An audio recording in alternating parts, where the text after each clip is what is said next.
Bom dia. A ideia é que hoje a gente falar um pouco, né, começar a debater um pouco do grande assunto da semana passada, que foi essa altura justa e necessária do ex-presidente Lula. Dentro de um outro viés, né, eu quero aqui lançar algumas questões para a gente pensar junto, para a gente discutir, numa outra lógica que não só o debate sobre essa altura justa e necessária dele, né? Mas antes eu acho que é necessário fazer essa janela. Por que eu estou chamando de justa e necessária? Que eu sei que a figura do Lula ele causa paixões, né? Ele cria um fla-flu, um debate apaixonado para todos os lados, né? Como se só houvesse duas posições possíveis, né? O amor incondicional ao Lula e o ódio eterno a ele. Quando eu digo justo e necessário aqui, eu não estou tomando a posição do amor incondicional ao Lula, não, muito pelo contrário. Eu respeito a figura histórica do Lula, tenho simpatia por muitas das coisas que ele fez, acho que ele é alguém extremamente importante para a história republicana brasileira, mas tem também muitas críticas. Mas acho que a prisão e a soltura do Lula transcendem a figura do Lula, né?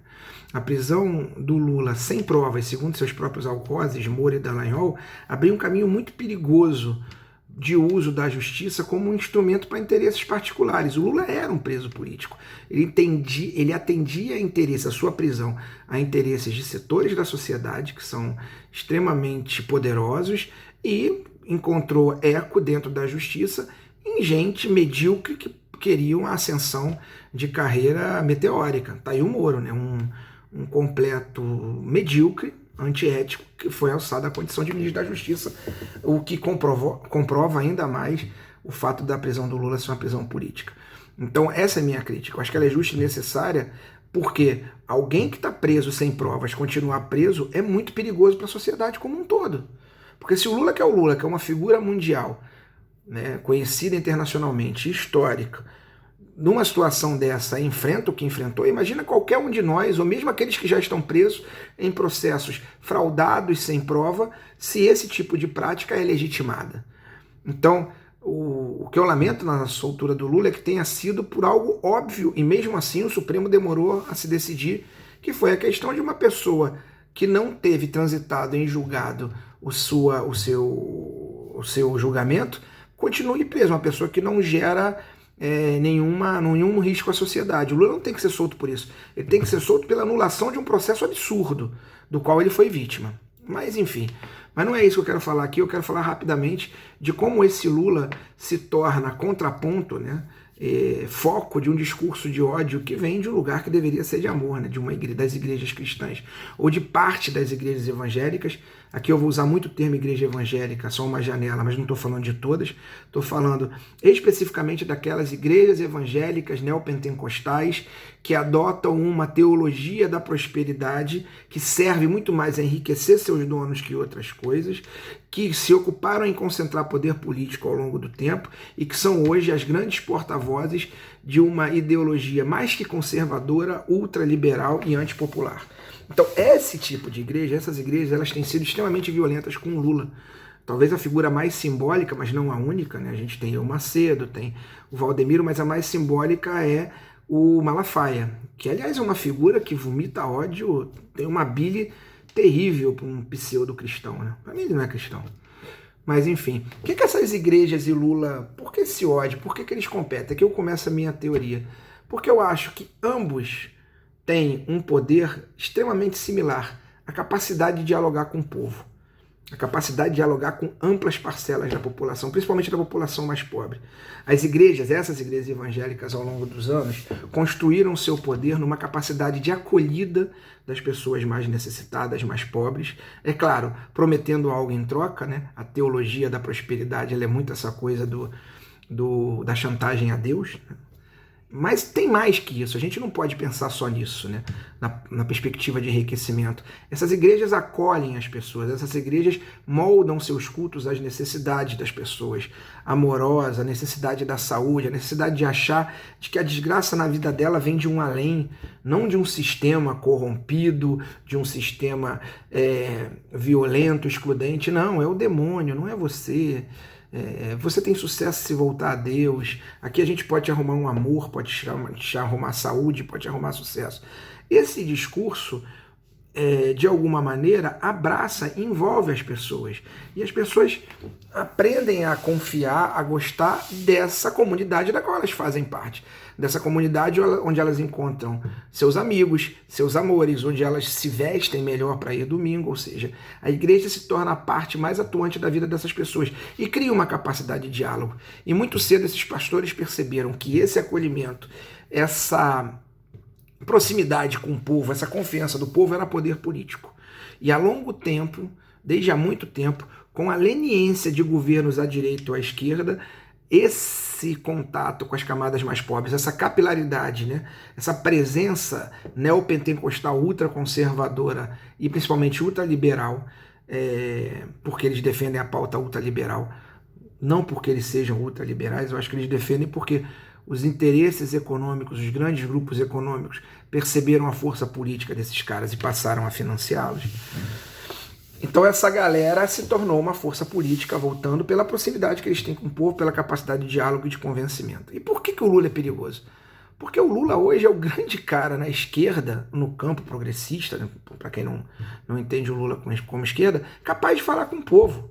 Não existe nenhuma outra liderança que tenha essa capilaridade. Alguém que pegue o microfone e com seu carisma também chegue nessa mesma comunidade, né, que também está lá sofrida, abandonada, desempregada, que quer ter esperança num futuro melhor. O Lula seria a esperança laica frente à esperança religiosa das igrejas. O Lula tem uma capacidade que ninguém na igreja tem. Infelizmente, nos últimos anos, a esquerda perdeu a sua capacidade de se capilarizar com o povo. Existem movimentos populares muito bons, existe gente séria fazendo trabalhos maravilhosos, mas não tem a capilaridade que as igrejas, eles não têm esse poder bombástico de chegar a todo mundo, né? O próprio PT, que tinha mais, abriu muito mão disso quando chega ao poder e corta muito de sua relação com os movimentos sociais, ao contrário do que dizem, né? Então o Lula é o cara da esquerda, ele é que fala com o povo, ele é o grande, ele cruza essa ponte, ele não está lá, mas a voz dele chega lá, né? Então esses dois polos estão em luta. Qual o problema dos dois polos aí, para não ficar? O da igreja está claro, para a gente que é do campo da esquerda, é um foco disseminador de um discurso ultraconservador, que é antidemocrático, que é preconceituoso e pior, nos últimos anos, como se alinha ao grande capital, principalmente com sua base parlamentar, com seus deputados, ele tem sido disseminador de uma pauta ultraliberal, que a longo prazo, se eles pensassem a longo prazo, veriam que vai destruir a própria lógica das igrejas. Por quê? A pauta ultraliberal é uma pauta de, cada vez eu me convenço disso, de extermínio dos mais pobres, de extermínio dos mais frágeis. Torná-los párias indesejáveis, que quanto antes morrerem, melhor. Para o grande capital é isso, é lamentável e cruel, é isso. Mas essa galera é a base dessas igrejas. E essas igrejas, pelo menos os seus líderes, né, os seus empresários, porque não são pastores, não estão preocupados com isso. Eles estão preocupados em usar o poder político que eles construíram para arrancar o máximo possível de todas as esferas. Não sei, se um grande banqueiro oferecer a um pastor deputado uma enorme compensação, uma grande soma para suas campanhas, alguém aqui acha que ele vai se debruçar ideologicamente para ver se essa ideologia liberal, que é totalmente anticristã, é de fato anticristã? Eles vão se danar para a lógica religiosa, para o verdadeiro cristianismo e vão receber esse dinheiro. A lógica é de acumulação. Então isso é péssimo para o povo. Enquanto o povo confiar cegamente nesses caras, é muito ruim. Mas eu também não acho que para a esquerda o Lula seja uma coisa boa nesse papel, né? É lamentável a esquerda ter perdido seus laços com o povo e depender, para dialogar com esse povo, de um único homem. É extremamente perigoso para a esquerda, é extremamente perigoso para o Lula, né, ele assumir esse papel. Eu acho que o que o campo progressista, que é o que aqui me interessa, tem que fazer é reconstruir sua capacidade de dialogar com o povo, né?